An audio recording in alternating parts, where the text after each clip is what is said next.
नमस्कार. कुंडलीत मंगळ आहे म्हणजे काय?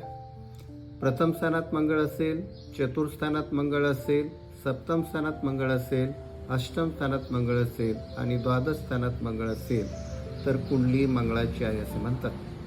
विवाह जमवताना दोघांच्या कुंडलीमध्ये मंगळाचा विचार केला जातो. प्रथम स्थानात मंगळ असेल तर ती व्यक्ती हट्टी, तापट, रागीट असते आणि म्हणून मंगळाची कुंडली आहे असं म्हटले जाते. चतुर्थानात मंगळ असेल तर चतुर्थान हे सुखस्थान आहे, कौटुंबिक सौख्याचे स्थान आहे.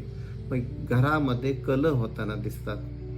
सप्तम स्थानात मंगळ असेल तर सप्तम स्थान हे पती पत्नीचे स्थान आहे, जोडीदाराचे स्थान आहे. या स्थानात मंगळ असेल तर दोघांमध्ये कलह होताना दिसतात. अष्टम स्थानात मंगळ असेल तर अष्टम स्थान हे सासू सासऱ्याचे स्थान आहे, त्यामुळे सासू सासऱ्याशी वाद येताना दिसतात. द्वादश स्थानात मंगळ असेल तर या मंगळाची विवाहस्थानावर दृष्टी येते, त्यामुळे वैवाहिक सौख्य बिघडताना दिसते.